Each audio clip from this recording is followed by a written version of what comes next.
kita ke bagian berikutnya dari fungsi dan grafiknya, yaitu ke grafik fungsi. Ya baik, kita langsung masuk ke contohnya.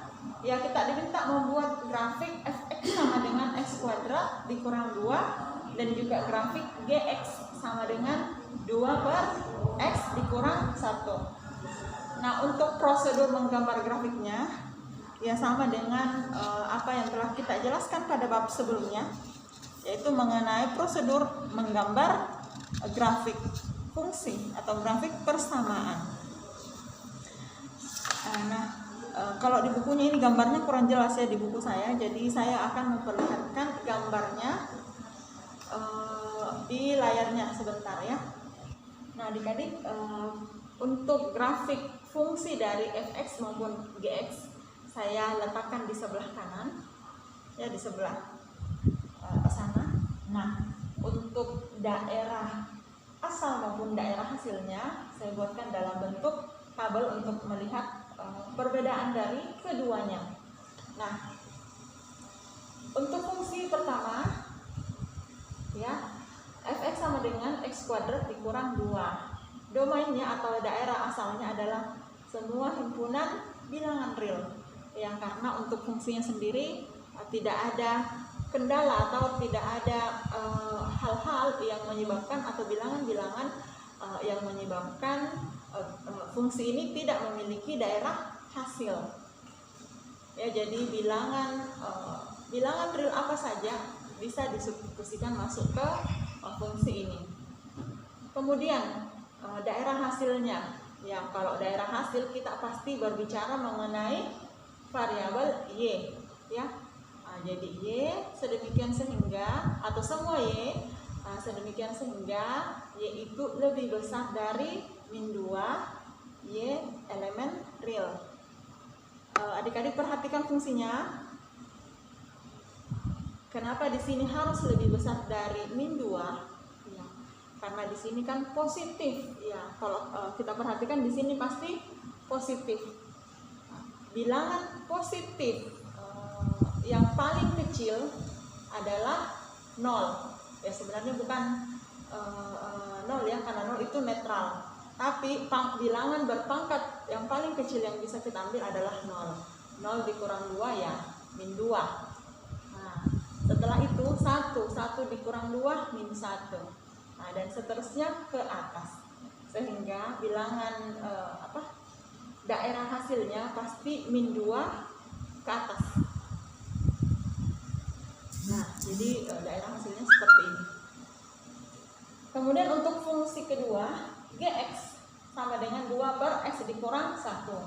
Nah, daerah asalnya yaitu semua x sedemikian sehingga x itu tidak boleh sama dengan 1 x elemen real. Ya, jadi mengenai kendala ini sudah saya paparkan sebelumnya bahwa penyebutnya itu tidak boleh 0 untuk bilangan seper ya, untuk bilangan per itu penyebutnya tidak boleh 0 sehingga x-nya tidak boleh sama dengan 1. Nah, untuk daerah hasil sendiri adik-adik bisa melihatnya di gambarnya. Oke? Ya, y-nya di sini tidak boleh sama dengan 0 atau tidak sama dengan 0. Nah, mengapa bisa seperti ini? Perhatikan untuk grafiknya atau perhatikan untuk fungsinya 2 per x dikurang 1. Kalau bilangan per seperti ini, ya. Kalau bilangan per seperti ini, yang menyebabkan gx-nya sama dengan 0 adalah tentu saja pembilangnya. Pembilangnya itu harus sama dengan 0. Sementara di fungsinya, pembilangnya sendiri sudah ditetapkan adalah 2. Jadi seperti apapun ya kita formulasikan x seperti apapun, dia tidak akan pernah menyebabkan fungsinya itu, nilai fungsinya itu sama dengan 0. Difaham ya? Nah, nanti bilangan per itu sama dengan 0. Ini sama dengan 0 misalnya di sini x dikurang 1. Kalau di atasnya sama dengan 0, nah ini baru jawabannya 0. Kalau di atasnya bukan 0, maka dia tidak akan pernah menjadi 0. dia tidak akan pernah menjadi 0. Baik, kita lanjutkan ke berikutnya, ya, ke bagian berikutnya dari subklub ini, yaitu fungsi genap dan fungsi ganjil. Nah, sebelumnya kita telah membahas mengenai kesimetrisan, ya. Ada yang simetri terhadap sumbu X, ada yang simetri terhadap sumbu Y, dan juga ada yang simetri terhadap titik asal. Nah, hubungannya atau kaitannya dengan fungsi genap dan fungsi ganjil ini, kalau fungsi genap, ya, fungsi genap itu adalah fungsi yang sebenarnya dia simetri terhadap sumbu Y. Sementara untuk fungsi ganjil, dia itu simetri terhadap titik asal. Kemudian ciri-ciri lain yang bisa kita perhatikan dari fungsi genap maupun fungsi ganjil ini, ya, kalau fungsi genap, kita ke fungsi genap terlebih dahulu. F min X itu sama dengan Fx. Jadi kita akan mendapatkan fungsi yang sama, ya, ketika X yang kita ganti min X ataukah tetap saja X. Nah, ini untuk fungsi genap. Untuk fungsi ganjil, nah, kalau X yang kita ganti dengan min X, kita akan memperoleh fungsi min Fx. Ini fungsi ganjil. Pertanyaannya, adakah fungsi yang tidak seperti ini? Ya. Suatu fungsi yang ketika X-nya kita ganti dengan min X, tetapi kita tidak mendapatkan fungsi baik yang seperti ini maupun yang seperti ini, itu namanya bukan fungsi genap maupun bukan fungsi ganjil. Jadi bukan keduanya, ya. Jadi sebentar kita cek sama-sama contoh fungsi genap, fungsi ganjil maupun fungsi yang tidak termasuk fungsi genap dan fungsi ganjil. Sini ada 3 contoh. Jadi yang pertama itu Fx sama dengan X kuadrat dikurang 2. Yang kedua Fx sama dengan X berpangkat 3 dikurang 2X. Yang ketiga Fx sama dengan 2 per X dikurang 1. Nah, kita cek sama-sama. Untuk fungsi pertama, kalau X-nya, ya, X-nya di sini saya ganti min X. Jadi kita dapat min X kuadrat dikurang 2. Kita dapat di sini min X dikuadratkan, hasilnya X kuadrat juga, ya, hasilnya tetap positif, dikurang 2. Nah, perhatikan, Fx sama dengan X kuadrat dikurang 2. F min X kita juga dapat X kuadrat dikurang 2. Sehingga fungsi yang pertama ini termasuk fungsi genap. Nah, sekarang kita ke fungsi yang kedua. Kita substitusi X-nya dengan min X, oke? Nanti di sini min X berpangkat 3 dikurang 2 min X. Sekarang min X berpangkat 3, ya, kita akan dapat min X berpangkat 3.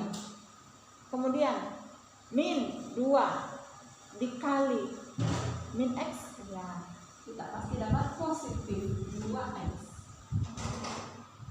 Nah, hasilnya ini saya akan formulasikan, ya, kita akan ubah misalnya menjadi seperti min X berpangkat 3 dikurang 2X, ya. Jadi fungsi ini, ya, saya formulasikan seperti ini untuk mengecek apakah betul-betul bisa diganti menjadi min Fx.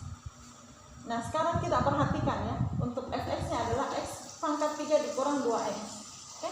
Untuk F min X-nya kita dapat min X berpangkat 3 dikurang 2X. Ya, sehingga kita katakan untuk fungsi kedua ini dia termasuk fungsi ganjil. Nah, ini papannya tidak muat, jadi diingat saja bahwa fungsi kedua adalah fungsi ganjil. Nah, sekarang kita ke fungsi ketiga. Ya, kita akan mengecek dengan substitusi X-nya dengan min X.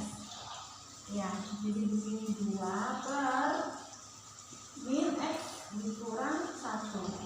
Nah, di sini kita dapat 2 per min X dikurang 1.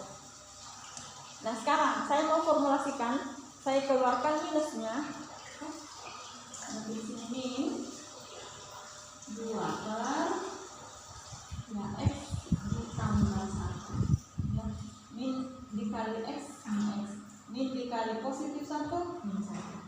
Nah sekarang perhatikan hasil akhirnya. Jadi untuk fx itu sama dengan 2 per x dikurang 1. Sementara untuk f min x kita peroleh min 2 per x ditambah 1. Iya. Jadi perhatikan tidak sama ya, tidak identik. Nah jadi kita simpulkan bahwa fungsi ketiga ini tidak termasuk fungsi genap maupun fungsi ganjil. Ya baik, kita ke bagian terakhir dari subbab fungsi dan grafiknya. Kita ke dua fungsi khusus. Nah jadi dua fungsi khusus ini yang pertama adalah fungsi nilai mutlak. Fungsi nilai mutlak ini secara khusus telah kita bahas pada bab sebelumnya. Nah itu disimbolkan dengan simbol seperti ini ya. Kemudian fungsi yang kedua adalah fungsi bilangan bulat terbesar. Nah, fungsi bilangan bulat terbesar itu kita simbolkan seperti ini. Ya.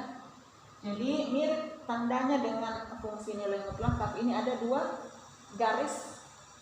Ya, ada dua garis tegak. Kemudian di atasnya diberikan garis mendatar dan juga di bagian bawahnya. Oke, nah apa bedanya fungsi nilai mutlak dan fungsi bilangan bulat terbesar? Nah untuk fungsi nilai mutlak, ya entah dia bilangan positif atau bilangan negatif, kita selalu menjadikan dia positif. Ya, untuk nilai mutlak ini, fungsi nilai mutlak ini nilainya selalu positif. Nah, kalau fungsi kedua, fungsi bilangan bulat terbesar, ya nilainya itu selalu berbentuk bilangan bulat. Bisa dibedakan ya, entah positif ataupun negatif, pokoknya dia selalu bulat. Ya, misalkan kita mau mencari hasil dari nilai mutlak 4,2. Ya karena ini sudah positif ya, tetap nilainya 4,2. Nah, selanjutnya nilai mutlak dari min 4,2 ya kita jadikan dia positif menjadi 4,2. Ya, untuk fungsi bilangan bulat terbesar saya ambil nilai yang sama ya. Jadi misalnya kita mau mencari bilangan bulat terbesar dari 4,2. Ya, jadi bilangan bulat terbesar dari 4,2 kita ambil bilangan bulat ya, bilangan bulat yang paling besar yang berada di sebelah kiri. Oke, nah, misalkan kalau saya gambarkan dalam garis bilangan. 4, di sini adalah 5. Oke. Nah, 4,2 itu di sebelah sini. 4,2. Nah, sekarang kita selalu mengambil bilangan bulat ya yang berada di sebelah paling kiri, Nah, ini kan 4,2 di sini, paling kirinya adalah 4. Oke. Berarti ini 4. Sekarang kalau untuk yang ini yang min 4,2.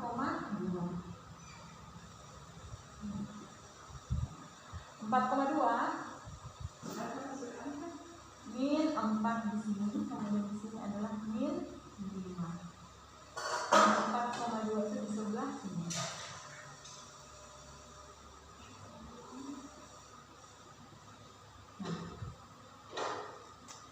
Untuk min 4,2 ingat tadi ya, kita selalu mengambil bilangan bulat di sebelah paling kirinya ya. Nah, berarti bilangan bulat yang berada di sebelah paling kiri adalah min 5.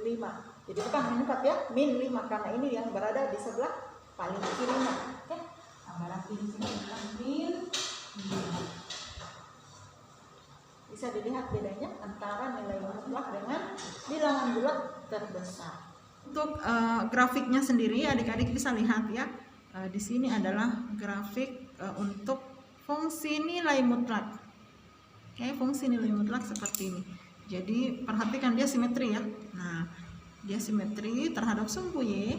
Ya, jadi ini adalah fungsi genap.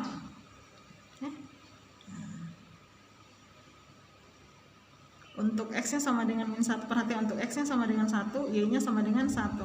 Untuk X-nya sama dengan min 1, Y-nya sama dengan 1. Ya. Untuk X-nya sama dengan 2, Y-nya sama dengan 2. Untuk X-nya sama dengan min 2, nah, Y-nya tetap sama dengan 2. Pula untuk nilai-nilai X yang lain. Adik, kita ke grafik kedua. Ya, perhatikan untuk grafik bilangan bulat terbesar. Nah, perhatikan grafiknya cantik ya, mirip seperti tangga. Nah, jadi kita akan bahas mulai dari yang paling kiri terlebih dahulu. Nah, perhatikan untuk nilai X-nya sama dengan min 2, ya, Y-nya itu sama dengan min 2 juga. Ini ya, nah, ini dilingkari atau dibulati hitam, berarti dia persis di situ.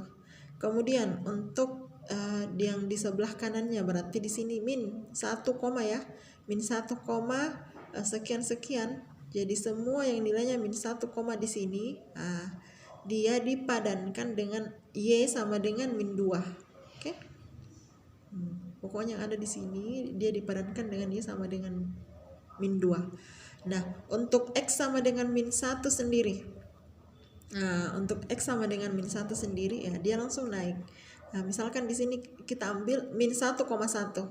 Min 1,1 dia dipadankan dengan Y sama dengan min 2. Tapi ketika X-nya betul-betul sudah 1, dia sudah menjadi bilangan bulat min 1 maksud saya, ya, dia dipadankan dengan min 1.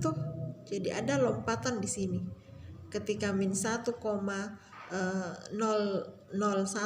ya, dia masih di min 2. Min 1,0001,